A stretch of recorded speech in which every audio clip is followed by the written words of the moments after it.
Custo de vida, emprego e desemprego, cesta básica, tarifas públicas, salário mínimo. Agora, na Brasil Atual, a análise do DIEESE. Nós vamos conversar agora com o diretor técnico do DIEESE, Fausto Augusto Júnior. Bom dia, Fausto. Bom dia, Glauco. Bom dia a todos. Fausto, no dia 29, quando o STF, 29 de abril, quando o STF julgou ali a medida provisória 927, os ministros acabaram considerando a Covid-19 como doença ocupacional, contrariando ali o texto da medida provisória que dizia que só seria considerada doença ocupacional se fosse ali comprovado o nexo causal. Isso, principalmente agora, né, em que o número de casos cresce em todo o Brasil, é algo muito importante para o trabalhador, não? Sem dúvida, Glauco. Eu acho que agora nós estamos tentando compreender melhor o que a medida significava, né? A medida provisória tinha uma intenção clara de proteger governo e empresas e desproteger o conjunto dos trabalhadores.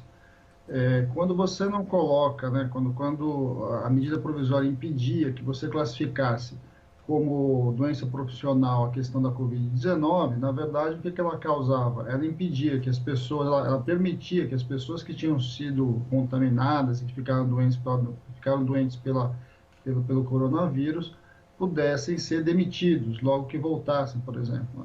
E com a caracterização, isso redefine e coloca aí estabilidade para esses trabalhadores, o que é fundamental nesse momento aí de perda de postos de trabalho.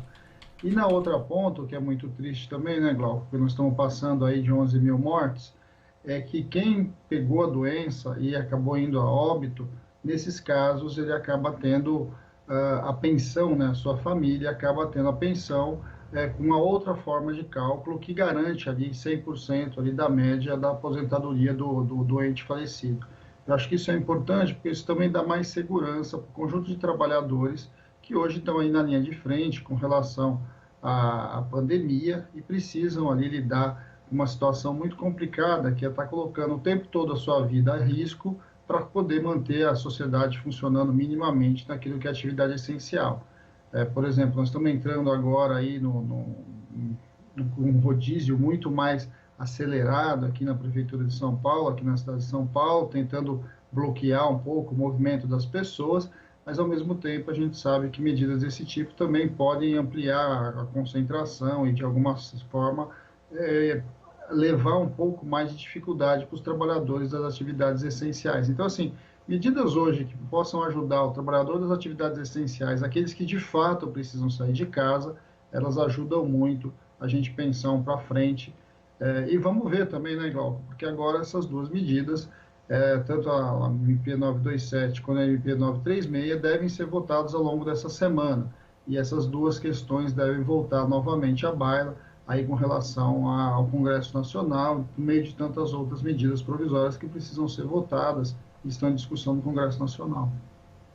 E na semana passada, Fausto, nós tivemos aí na sexta a divulgação do índice de inflação, né, de abril, e tivemos aí uma deflação na prática de 0,31%, que aparentemente poderia ser uma boa notícia, acaba não sendo, porque mostra justamente o desaquecimento da economia, né? Como que você viu esses dados também, Fausto? Isso junto com as tentativas do governo ali, também na semana passada, de baixar a taxa de juros, né, o Banco Central ali decidindo baixar as taxas de juros, mas isso não é o suficiente para reanimar a economia, nem para uma perspectiva futura um pouco melhor, não? Bem, aí nós temos dois dados que discutem, né, que dialogam entre si. Primeiro que o problema agora, Glauco, já não é nem tanto quanto que vai parar a taxa de juros. Nós já estamos caminhando aqui, não só no Brasil, mas na América Latina como um todo, para a taxa de juros negativa, ou seja, o sujeito tem uma taxa de juros que é inclusive menor do que a inflação, ou seja, acaba nem repondo a inflação. Num contexto de normalidade, isso seria uma boa notícia, porque, no final das contas, levaria muito recurso que hoje está nas aplicações financeiras para o mundo real, né? Ou seja, as pessoas começariam a investir, colocariam esse recurso na economia real, seja para comprar um bem, seja um empresário para investir em novas máquinas, ampliar sua produção ou melhorar a situação do emprego. Isso seria uma situação normal.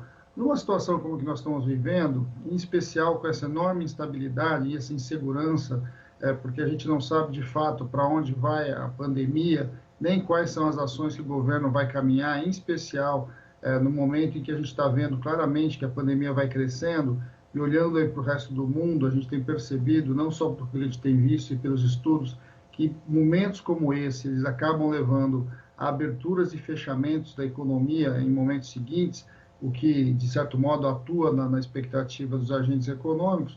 Isso acaba, de fato, colocando aí a redução da taxa de juros muito provavelmente com muito pouco resultado do efetivo da vida das pessoas. O que a gente acaba vendo é que, na verdade, as pessoas agora estão conservadoras, a tendência delas é guardar o seu dinheiro, né? Ou seja, a gente chama isso de empossamento, né? O recurso existe, o dinheiro está lá, só que ninguém quer gastar aquele dinheiro. Não quer gastar porque não tem perspectivas de que ele vai ganhar mais recursos lá na frente, de um lado, ou de outro, a colocar em risco, de alguma forma, sob qualquer ponto de vista, o recurso que ele tem de uma poupança, né? Como a gente já tem dito algumas vezes, as pessoas não vão trocar de carro no meio da pandemia, não vão comprar uma geladeira, o empresário não vai trocar uma máquina para aumentar sua produtividade, uma vez que a gente não sabe de fato se essa pandemia vai melhorar, vai piorar e que momento que isso vai acontecer. Nós estamos no meio da crise viral e a tendência é o oposto disso, né? Ou seja, o que o governo não consegue perceber é que essas ações que tentam abrir a economia de maneira ali muito solta, de maneira descoordenada, simplesmente porque quer voltar a economia a funcionar, acaba, em vez de ajudar, acaba muito mais prejudicando a própria lógica econômica. O que as pessoas querem é ter um horizonte de futuro. Essas pessoas sabem que daqui 3 meses, daqui 6 meses, a vida vai estar melhor, vai estar diferente, elas investem. E aí a taxa de juros faz diferença. Agora, se elas não sabem o que vai acontecer nos próximos meses, que é o que a gente vive hoje, em especial pela forma como se coloca, né, e como a contaminação vai acelerando, é muito mais improvável que isso aconteça, né? E aí a gente vai vendo um pouco a taxa de inflação vai refletindo essa economia fria, né? Essa economia que, de fato, se não tomarmos cuidado, ela vai arrumar para uma depressão econômica, da qual o governo sequer apresentou medidas para a saída de fato de uma crise como a que nós estamos vivendo, não só do ponto pandêmico, mas também do ponto de vista econômico.